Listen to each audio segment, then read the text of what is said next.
कराची के इलाके गडाफ में 7 अफराद नदी में डूब गए। 2 अफराद की लाशें मिल गईं, दीगर की तलाश जारी। रेस्क्यू हुक्काम के मुताबिक हादसा 2 गाड़ियों के कौनकर नदी में डूबने के बायस पेश आया। थडो डैम और लट नदी से आने वाले पानी और बारिश के बायस कराची की मलीर और लियारी नदियां बिफर गईं। रेस्क्यू 1122, PDMA और पाक फौज की टीमों ने नदियों में सैलाबी सूरत हाल से मुतासर इलाकों से खवातीन और बच्चों समेत 350 लोगों को रेस्क्यू किया। जामगोट मलीर के मुकाम पर शाहरा भुट्टो का जेर तामीर हिस्सा सैलाब में बह गया। M9 पर आने वाले रैली के लिए दीवार तोड़कर रास्ता बनाया गया। सादी टाउन में भी पानी दाखिल, तमाम गलियां ज़ेर-ए-आब। बारिश के बाद 3 हट्टी से गुरु मंदिर जाने वाली सड़क बैठ गई।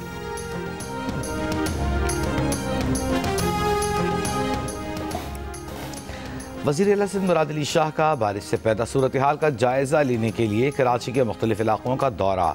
वज़ीर आला ने कहा कि मलीर नदी से पानी का इखराज होते ही कोरंगी कॉजवे क्लियर हो जाएगा। इंतज़ामिया शहरियों को मलीर नदी, कोरंगी कॉजवे और दीगर नशेबी इलाकों की सूरत हाल से आगाह रखे। वज़ीर आला क़य्यूमाबाद में कोरंगी कॉजवे पहुँचे। वज़ीर आला सिंध ने क़य्यूमाबाद चौरंगी पर बारिश के पानी के निकास का जायज़ा लिया। मुराद अली शाह ने शाहरा भुट्टो का दौरा भी किया। चीफ सेक्रेटरी आसिफ हैदर ने वज़ीर आला को रेस्क्यू ऑपरेशन पर ब्रीफ किया। वज़ीर आला के साथ सीनियर वज़ीर शर्जील इनाम मेमन भी हैं।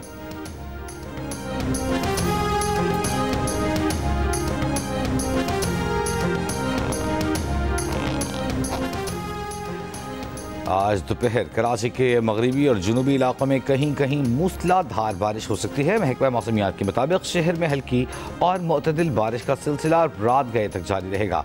कल कराची में मौसम जुज़वी अबरालूद और हल्की बारिश हो सकती है। सिस्टम का असर जामशूरो, ठट्टा, सजावल में भी रहेगा। कमिश्नर कराची का आज स्कूलों में छुट्टी का ऐलान। कराची शहर में आज तमाम तालीमी इदारे बंद हैं। डाव यूनिवर्सिटी ने आज होने वाले इम्तहानात मुलतवी कर दिए। नई तारीखों का ऐलान बाद में होगा।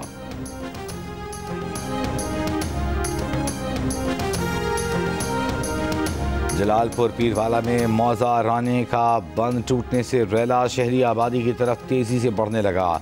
रेस्क्यू का मरकजी बेस कैंप सैलाबी पानी में डूब गया। नवाही बस्ती बहारा के हिफाजती बलोच व फ्लड बंद में शगाफ पुर करने के लिए पाक फौज और महकमा ज़राअत की टीमें पहुँच गईं। इनखला के लिए ऐलानात। सबसे अब तक रेस्क्यू 1122 और पाक फौज की टीमें 2300 से ज़ायद अफराद को महफूज मुकाम पर मुंतकिल कर चुकी। शेर शाह फ्लड बंद पर पानी की सतह 393 फुट पर बरकरार। बंद पर शगाफ डालने का फैसला मनसूख किए जाने का इम्कान। वज़ीर आला मरियम नवाज़ का मुल्तान और जलालपुर पीरवाला के सैलाब से मुतासर इलाकों का फ़ज़ाई जायज़ा। मरियम नवाज़ मुल्तान से जलालपुर पीरवाला रवाना हो गई।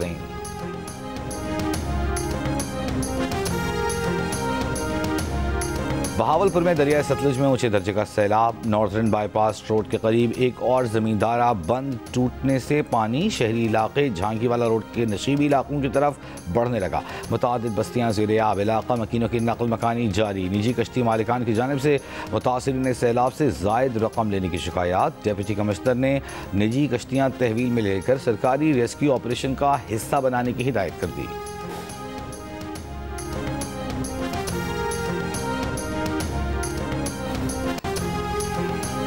मुजफ्फरगढ़ की तहसील अलीपुर में सैलाबी सूरत हाल बरकरार। कई इलाकों में पानी दाखिल। अजमतपुर बंद टूटने से दर्जनों बस्तियां ज़ेर-ए-आब आ गईं। सैदपुर के कई इलाकों में भी पानी दाखिल। रेस्क्यू के मुताबिक सैलाब से तहसील अलीपुर के इलाके खैरपुर सादात, सुल्तानपुर, खानगढ़ दोमा के कई इलाकों में पानी जमा। अजमतपुर समेत कई बस्तियां ज़ेर-ए-आब। मुख्तलिफ इलाकों में अब तक हज़ारों एकड़ पर खड़ी फसलें भी ज़ेर-ए-आब। रेस्क्यू के मुताबिक मुतासिरा इलाकों से लोगों की नकल मकानी का सिलसिला जारी है, जबकि सैलाब में फंसे अफराद को निकालने के लिए रेस्क्यू ऑपरेशन जारी है।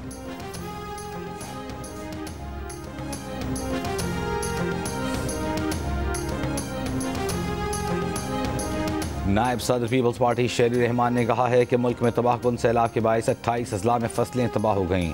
पंजाब में चावल की 60%, कपास की 35%, गन्ने की 30% फसल मुकम्मल तौर पर तबाह हो चुकी। महंगाई में इजाफे और खुराक की किल्लत के खतरात पैदा हो गए। हुकूमत फौरी तौर पर कौमी फसल इंश्योरेंस पॉलिसी लाना होगी जो छोटे और गरीब किसानों को हकीकी तहफ़्फ़ुज़ फराहम करे।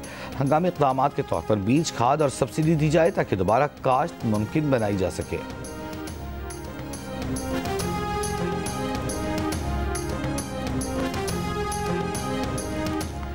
दरियाई सिंध में गुड्डू, सक्खर और कोटरी बैराज पर पानी की आमद में इजाफा। फ्लड फोरकास्टिंग डिवीजन लाहौर के मुताबिक गुड्डू बैराज पर पानी की आमद 5 लाख, सक्खर बैराज पर 4 लाख, कोटरी बैराज पर 2.5 लाख क्यूसिक हो गई।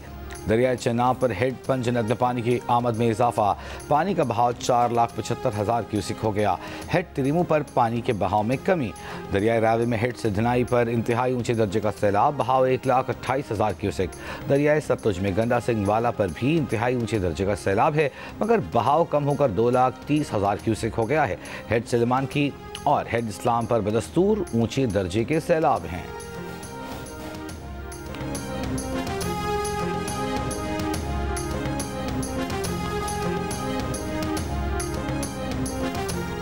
कमालिया के चीचा वतनी रोड पर सैलाब के बायस पड़ने वाले 50 फुट चौड़े शगाफ में 2 नौजवान डूब गए।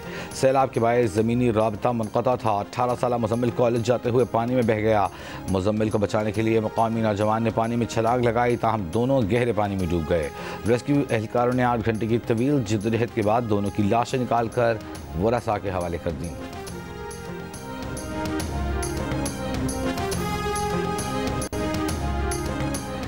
वज़ीर इत्तलात पंजाब असमा बुखारी का कहना है कि पंजाब में गंदम की कोई किल्लत नहीं, गंदम वाफिर मकदार में मौजूद है। गंदम की कमी की खबरें बेबुनियाद हैं। गंदम पंजाब के अवाम की अमानत है।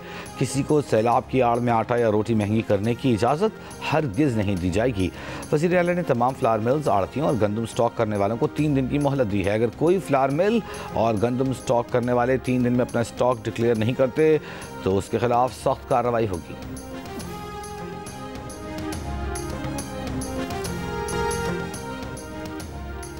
हुकूमत का बरामदात में इजाफे के लिए सनती बिजली की टैरिफ से क्रॉस सब्सिडी खत्म करने और पीक रेट्स को मंसूख करने का फैसला। जंग द न्यूज़ में शाया मेहताब हैदर की रिपोर्ट के मुताबिक वज़ीर आज़म की सतह पर यह भी तय पाया है कि सनतकारों को नैब, FIA और FBR के बराह रास्त राबते से महफूज रखा जाएगा। इस मकसद के लिए कानून साजी की जाएगी। कानून नाफिज करने वाले इदारों के लिए ये लाजमी होगा कि वो किसी भी कार्रवाई से पहले SECP की इजाज़त हासिल करें। FBR ने भी अरबों रुपए के फंसे हुए रिफंड्स की अदायगी का फैसला किया है, जिनमें सेल्स टैक्स, मौका refund payment orders, customs rebates, income tax और सूबाई टैक्स शामिल हैं।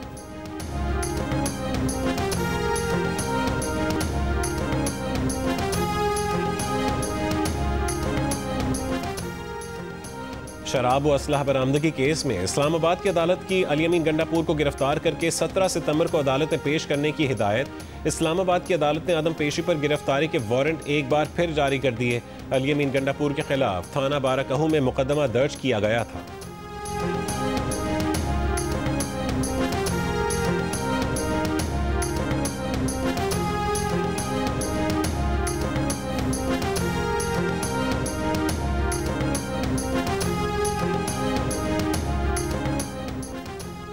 अमरीकी सदर ट्रंप ने कहा है कि कतर पर हमले का फैसला इसराइली वजीर आज़म नेतन्याहू का था, उनका नहीं था। कतर पर यकतरफा बमबारी इसराइल या अमरीका के मकासद को आगे नहीं बढ़ाती। सेक्रेटरी जनरल अक़वाम मुत्तहिदा, सऊदी अरब, पाकिस्तान, ईरान, फ्रांस, स्पेन, बरतानिया, न्यूजीलैंड और मलेशिया के कतर पर इसराइली हमले की मजम्मत। कतरी वजीर आज़म का कहना है कि कोई भी चीज़ कतर को सालिसी से नहीं रोक सकती। मजीद इसराइली हमले रोकने के लिए अमरीका से राबता। इसराइल ने गुज़िश्ता रोज़ कतर में हमास क़यादत पर हमला किया। हमास की खलील अल हया की शहादत की तरदीद, बेटे और मुआवन समेत 6 अफराद शहीद।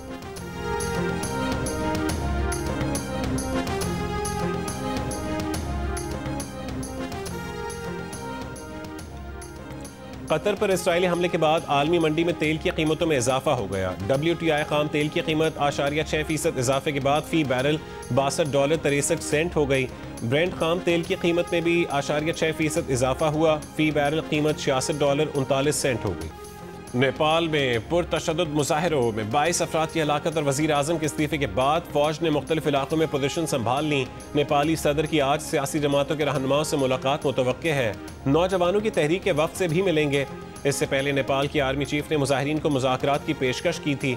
सोशल मीडिया पर पाबंदी और मुबैना करप्शन के खिलाफ जेन ज़ी एहतजाज के दौरान मुश्तैल अफराद पार्लियामेंट और सुप्रीम कोर्ट में घुस गए, आग लगा दी। कई सियासी जमातों के दफातर भी जला दिए। नेपाल के साबिक वज़ीर आज़म की अहलिया को जलाकर मार दिया गया। मुजाहिरीन और पुलिस की झड़पों में 500 अफराद जख्मी हो चुके हैं।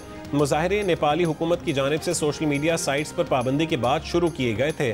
हुकूमत का मौक़िफ़ था कि अमेरिका की सर फहरिस्त सोशल मीडिया कंपनीज भी हुकूमत से रजिस्टर्ड नहीं।